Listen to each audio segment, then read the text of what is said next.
O amor expiatório de Jesus Cristo. Meu nome é Eduardo Tomazini, eu estou aqui da Ajustando as Velas para ajudar você a entender um pouquinho mais, a gente falar um pouquinho sobre os discursos da Conferência Geral. São ensinamentos maravilhosos, né, que nós temos na conferência e todos nós devemos estudar, e eu incentivo você a estudar todos os discursos da Conferência Geral. Além da gente assistir, né, e é interessante que quando a gente assiste as conferências, a gente pode receber revelação durante esse período. A gente não precisa escrever tudo que os oradores estão falando, mas a gente precisa sentir a voz do Espírito falando ao nosso ouvido, ao nosso coração. E depois a gente deve estudar, né, com bastante tempo, assim, cada um dos discursos para entender melhor. E eu aqui vou falar de alguns discursos, não vai dar tempo de falar de todos, né? Até a próxima Conferência Geral, mas eu estou pegando alguns discursos, e aí para a gente conversar aqui, para a gente poder entender um pouquinho mais aquilo que os profetas, videntes e reveladores e outras autoridades da igreja estão nos ensinando nas conferências gerais. Então esse discurso, o amor expiatório de Jesus Cristo, foi feito pelo Elder Neil L. Anderson, que é membro do Quórum dos 12 Apóstolos. Ele foi o último orador da sessão do sábado, a sessão da noite, né? Aqui no Brasil, o sábado das 17 horas. Então, que foi a conferência agora, a última de outubro de 2025. O discurso dele, ele fala, achei muito interessante que ele fala o propósito do discurso dele logo no início, né? E ele disse assim: meu desejo, e aqui vem um propósito, né, do discurso, meu desejo é oferecer esperança aos que buscam perdão pelos graves pecados que cometeram e oferecer consolo aos que buscam cura para as angustiantes feridas causadas pelos graves pecados cometidos por outras pessoas. Então, são duas situações aqui, né? Então, ele está falando, olha, se você cometeu um pecado grave, ele está falando especificamente de pecados mais graves, pecados onde você, onde a pessoa, né, se cometeu, deve buscar ajuda do seu bispo, do presidente da estaca, e, enfim, ele vai falar aqui sobre isso, né, esses pecados mais graves. E também ele está dizendo que vai ajudar, vai oferecer aqui nesse discurso a cura para as feridas, né, angustiantes, né, causadas pelos pecados graves cometidos por outras pessoas. E é interessante que isso me fez lembrar do Elder James E. Faust, né, o presidente James E. Faust, e que ele falou que não existe pecado, não existe consequência particular. Todo pecado, tudo que a gente faz de errado, as consequências são públicas, as consequências atingem outras pessoas. Tem gente que diz assim, não, eu fiz isso de errado, mas só eu fui penalizado, as consequências só eu que assumi, não aconteceu nada com ninguém, né? Tem gente que fala isso, por exemplo, a pessoa fuma, aí ela diz assim, não, eu fumo, mas esse é um problema meu, né? Eu estou causando problema a mim mesmo, não estou causando problema para mais ninguém. Será? Se ele pega um câncer no pulmão, por exemplo, quanto sofrimento ele vai causar para as pessoas que estão do lado dele, da família dele, por exemplo? Não é verdade? Às vezes o fumante fuma em lugares e aí outras pessoas acabam sentindo aquele cheiro, também são penalizados, né, vamos dizer assim, pelo cigarro. Eu estou dando o exemplo do cigarro, mas qualquer coisa que a gente faça de errado, lembra sempre disso, acaba afetando outras pessoas. De algum jeito, acaba afetando outras pessoas. Então, vamos tomar cuidado, né, com isso. Vamos tomar cuidado para que quando você faz algo errado, pensa muito bem antes de fazer. Primeiro, que você vai ofender o Senhor. E segundo, você vai afetar outras pessoas quando você comete erros. Bom, ele falou aqui que a cura e o perdão são encontrados em sua plenitude no amor expiatório de Jesus Cristo. Então, obviamente que por causa do sacrifício expiatório de Jesus Cristo, toda a cura vai ser realizada. A cura física, a cura mental, a cura espiritual, a cura emocional, né, causada muitas vezes pelos pecados seus mesmos ou de outras pessoas que acabam atingindo você. Ele vai começar falando sobre a fé em Jesus Cristo, da importância de aplicar a fé do Salvador Jesus Cristo na nossa cura, né, através da expiação.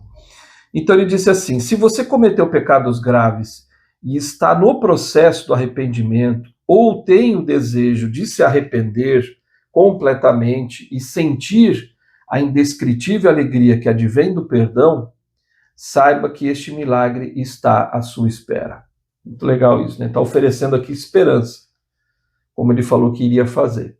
Então, não importa o que você tenha feito de errado, você pode buscar o perdão e lembrar sempre que o milagre do perdão está à sua espera. O Salvador continuamente convida: vinde a mim.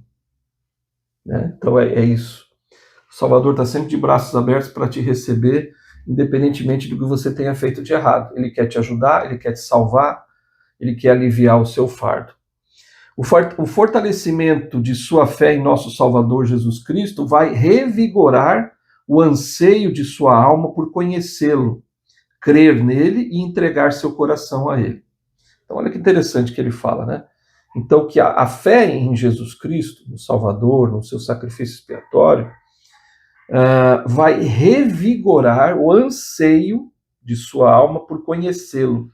Então, quando você fortalece a sua fé em Jesus Cristo, o que você quer fazer? Você anseia cada vez mais por querer conhecer a Cristo e também crer nele e entregar seu coração a ele. Então é interessante essa forma que ele coloca aqui, achei muito legal. E aí ele diz, né, Enos perguntou sobre seu próprio perdão. E o Senhor, aí ele pergunta, né, para o Senhor, né, Enos, quando ele faz aquela oração que dura, né, até de noite, o Senhor respondeu para ele: por causa da tua fé em Cristo. Ele perguntou, né, Senhor, como isso aconteceu? E o Senhor respondeu: por causa da tua fé em Cristo, a quem nunca ouviste e nem viste antes.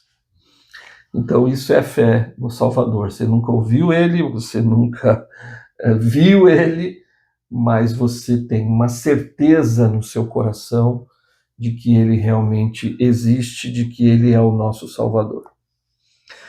Depois ele vai falar sobre a honestidade. O que ele quer dizer com isso? O que isso tem a ver com essa questão do perdão e tudo mais? Ele diz assim: o desejo de realmente retornar a Deus é acompanhado pela determinação de ser completamente honesto com seu Pai Celestial, consigo mesmo, com aqueles que foram prejudicados e com seu líder do sacerdócio. Então, está dizendo, existe a necessidade de você ser sincero, né, de você ser honesto com o Pai Celestial, com você mesmo, com aqueles que você prejudicou e com o líder do sacerdócio. Seu Pai Celestial se alegra em sua decisão de se achegar a Ele com um coração quebrantado e um espírito contrito. Ter um espírito contrito significa colocar-se humildemente nas mãos de Deus. Gostei disso. O que é ter um espírito contrito? Ele fala, colocar-se humildemente nas mãos de Deus.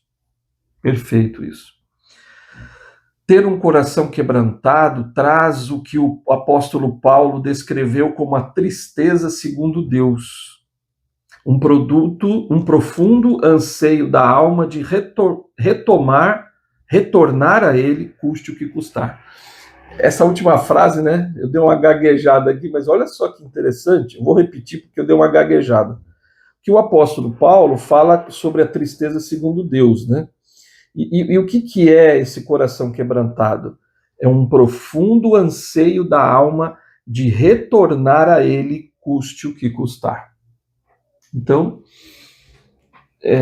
você vai pagar qualquer preço para poder sentir a presença do Salvador na sua vida e você sentir o Espírito de novo. Então a gente tem que estar disposto a isso quando cometemos esse tipo de pecado, né, mais grave. Ou qualquer outro, claro, mas esse mais grave mais ainda, né? Seus anseios o levam a desejar reparar o que você quebrou. Contudo, ao perceber que há coisas que não se pode consertar, você ora, às vezes por muitos anos, para que o Senhor, por meio de sua graça, ajude a curar aqueles que estão sofrendo em consequência de suas ações. Então, às vezes, a gente quer consertar, às vezes, algo que se quebrou, que não tem muito conserto, né? É difícil, às vezes, restituir alguma coisa que você tenha feito de errado, enfim.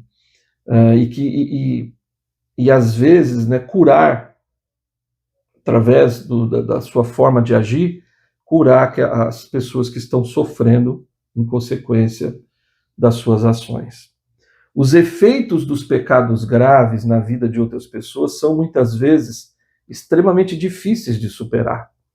Enquanto eu preparava essa mensagem, ele tá contando aqui, né? Eu recebi um e-mail inesperado de uma pessoa que está passando pelo processo de arrependimento e deseja retornar à igreja. Sua esposa ainda sofria com a perda de seu casamento eterno, né, dificuldades com os filhos, a perda da estabilidade financeira, né, porque não conseguia arcar com todas as despesas, né, eles acabaram se separando. Isso, puxa, foi complicado para a esposa e para os filhos, né?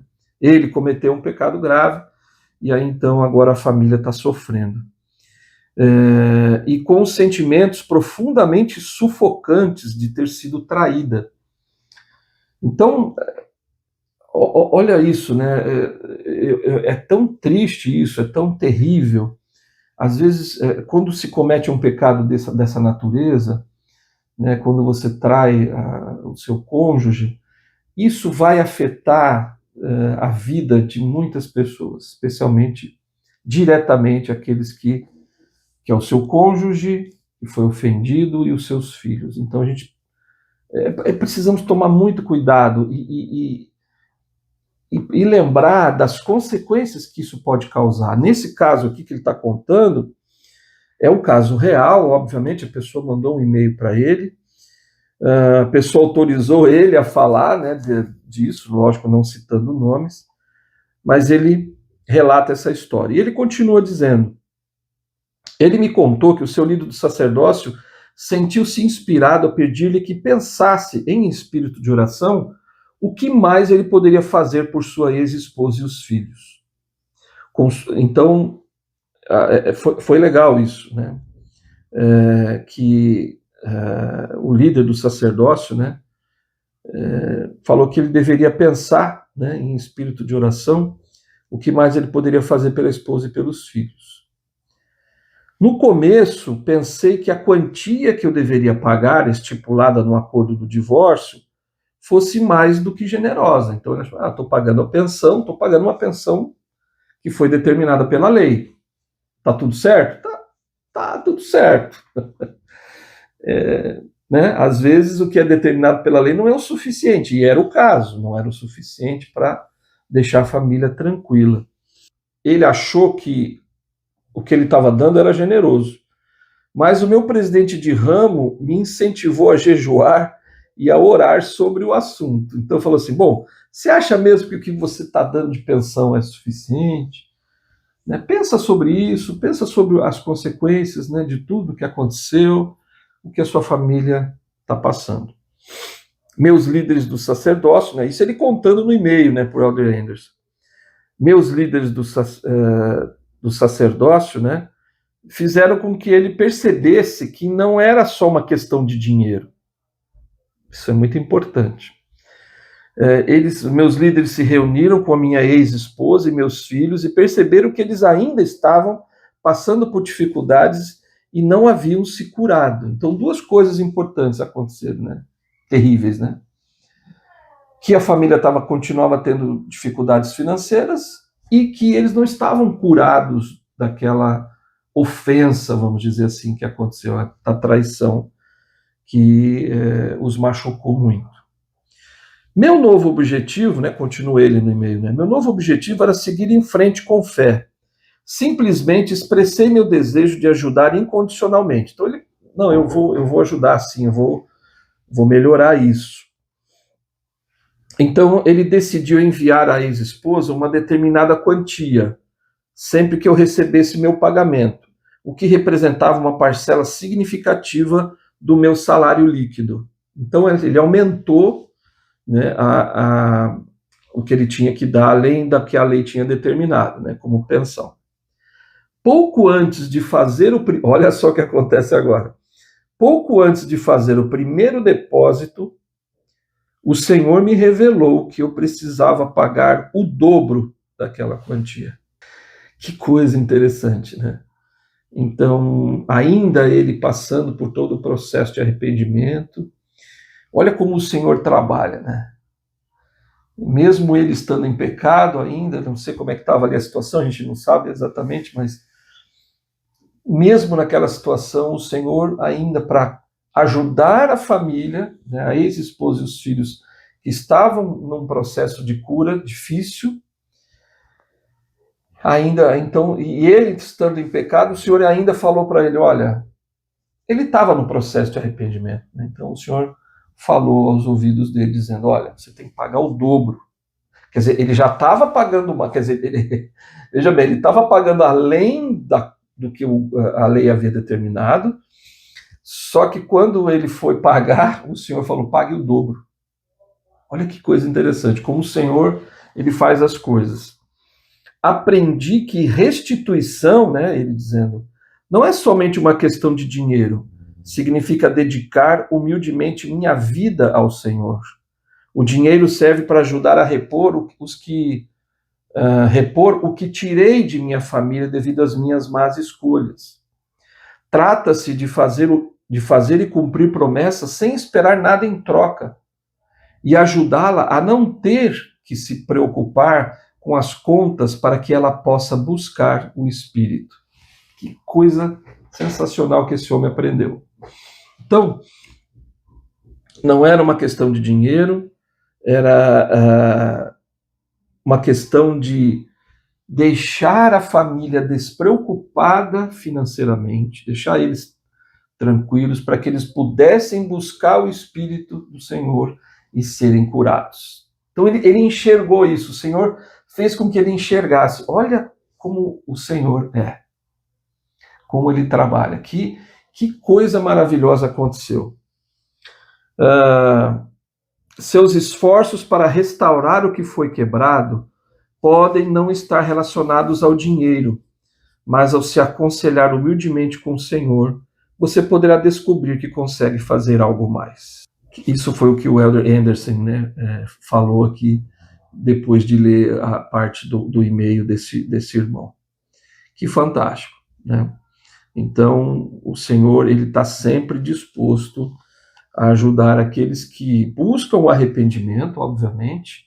O Senhor está sempre de braços abertos, e também ajudar aqueles que foram, de alguma forma, ofendidos, traídos, enfim. Todo o mal que aconteceu, o Senhor está disposto a ajudar para que essas pessoas sejam curadas. A aprovação divina por níveis, né? Ele vai ensinar agora, ele disse, ao buscar o perdão do Senhor, seja paciente enquanto espera a sua total aprovação. Então não é assim, eu vou me ajoelhar ao lado da cama, eu fiz uma coisa errada, o Senhor me perdoa, fiz isso de errado, e você acha que aí o Senhor vai imediatamente fazer com que você, você está perdoado, né? Às vezes é um processo, depende muito. O Senhor pode falar com você imediatamente? Pode. Já aconteceu comigo, né? Mas também já aconteceu comigo que eu demorei para receber o perdão do Senhor, quando eu fiz alguma coisa que nada grave, obviamente, mas que eu precisava do perdão do Senhor e demorou, e é normal, né? É um processo que ocorre, né? Então você tem que ser paciente para buscar a aprovação do Senhor. Seja paciente enquanto o Senhor lhe dá sua bênção e aprovação aos poucos. A gente tem que ter paciência. Calma, o Senhor vai te perdoar, mas tudo a seu tempo, para que você possa aprender, e para que você não tenha mais o desejo de pecar de cometer aquele pecado novamente. No tempo do Senhor você sentirá a sua voz lhe dizendo: não te preocupes mais com essas coisas. Um dia, à medida que você continuar a se voltar para o Salvador, seu Pai Celestial tirará seu coração da culpa pelos méritos de seu filho. Um dia você vai ouvir isso: não te preocupas mais com essas coisas. O Elder Anderson, ele vai contar a história de um irmão, né? Que, assim, foi um sofrimento grande que ele teve. Eu achei tão linda essa história que ele conta. Ele diz assim: recebi permissão do meu querido amigo Elder Robert E. Wells, que foi um membro, agora ele é um membro emérito, né? E ele vai contar a história dele, uma história fantástica também. Ele disse assim: recebi permissão de meu querido amigo e 70 autoridade geral emérita, o Elder Robert E. Wells, agora com 97 anos de idade, para contar uma experiência que ele teve há mais de 60 anos. Eu queria ler essa experiência para você na íntegra, está lá no discurso, né? Porque ela é fantástica, o que aconteceu. Enquanto morava no Paraguai em 1960 e trabalhava como banqueiro internacional, então ele era bem rico, né? Robert Wells, na época com 32 anos de idade, e sua esposa Meryl estavam pilotando cada um seu próprio avião, mas eles tinham um avião, eram muito ricos, voltando do Uruguai para sua casa no Paraguai. Então eles pegaram um avião, cada um pegou o seu avião e estavam voando para o Paraguai, né, do Uruguai para o Paraguai. Ao se depararem com nuvens espessas, Robert e Meryl perderam contato visual por rádio entre si. Robert pousou rapidamente depois que soube que o avião de sua esposa havia caído. Nem sua esposa, nem os dois amigos que voavam com ela sobreviveram. Seus filhos que estavam em casa em Assunção tinham, respectivamente, 7, 5 e 2 anos de idade. Então deixaram 3 filhos pequenos, porque eles tinham 30 anos de idade, 30 e pouquinho, né? Então, o avião caiu, ela morre, e aí o Elder Wells falou sobre a sua dor, dizendo assim: nunca poderei expressar adequadamente a dor que se acumulou dentro de mim, consumindo minhas emoções e entorpecendo meus sentidos. Lágrimas profundas de tristeza simplesmente não paravam de cair. Para piorar a situação, enquanto a minha mente tentava lidar com a devastadora realidade do falecimento de minha esposa, comecei a sentir uma enorme culpa por achar que eu tinha sido responsável pelo acidente. Então aí vem um momento terrível, né? Que todo mundo...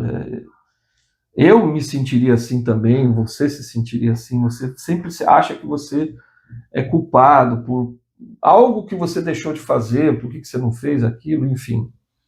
E isso é muito ruim, né? E a culpa, né, dominou ele por um tempo. Robert se culpou por não ter inspecionado o avião mais minuciosamente e por não ter dado à esposa melhores instruções de como voar por instrumentos. Ele achava que havia sido negligente e se culpava por isso. O Robert disse: minha mente entrou em um estado sombrio de confusão. Eu apenas existia pelo bem das crianças, nada mais.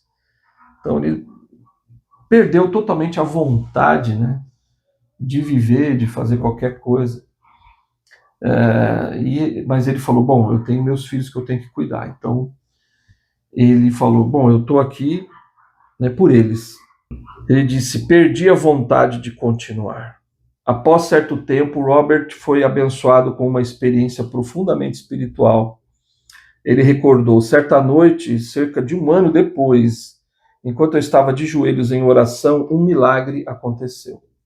Enquanto orava e implorava perdão ao meu Pai Celestial, senti como se o Salvador estivesse ao meu lado e ouvi uma voz audível falando as seguintes palavras à minha alma e aos meus ouvidos: Robert, meu sacrifício expiatório pagou por seus pecados e por seus erros. Sua esposa o perdoou. Seus amigos o perdoaram. Eu aliviarei seu fardo. A partir daquele momento, o fardo de culpa e do desespero foi surpreendentemente tirado de mim. Fui resgatado. Imediatamente entendi o abrangente poder da expiação do Salvador e que ela se aplicava diretamente a mim. Fui envolvido por uma luz e uma alegria como jamais vivenciaria. Recebi um presente que eu não merecia, o dom da graça do Senhor. Eu não merecia esse presente, não tinha feito nada para merecê-lo, mas ainda assim ele o concedeu a mim. Que experiência, né? Sem palavras para descrever, né, o amor do Senhor por nós. Então lembra sempre disso, que o Senhor está sempre disponível para nos ajudar, a nos curar. Seja porque nós tenhamos feito alguma coisa errada, um pecado grave, seja aquelas pessoas que se sentem culpadas ou que se sentem afetadas pelos pecados dos outros, pelos erros dos outros. O Senhor tem o poder de cura em suas asas, né? Aí o Elder Anderson termina: presto testemunho do amor, da misericórdia e da graça do nosso Salvador e Redentor. Ele vive, somos dele. Seguirmos e confiarmos nele, ele nos erguerá acima de nossas tristezas e de nossos pecados. Então, além desta vida mortal, na casa de nosso Pai, viveremos com ele para todo sempre. É isso. De fato, que maravilhoso é poder ter o Salvador expiado pelos nossos pecados e tão disposto a nos ajudar, a nos arrependermos e a estarmos livres do fardo da dor, do pecado, o fardo da dor, dos erros, dos pecados dos outros sobre nós. O Senhor nunca nos desampara, lembre-se sempre disso, seja qual for a sua situação. Se você cometeu um pecado grave, vai, busca o arrependimento, busca se livrar desse peso, desse fardo, busca os seus líderes. E se você foi afetado por um pecado grave que alguém tenha cometido, busque a cura disso pelo sacrifício expiatório do Salvador também. E ele vai, com certeza, abrir os braços e te receber com amor. Te vejo no próximo vídeo.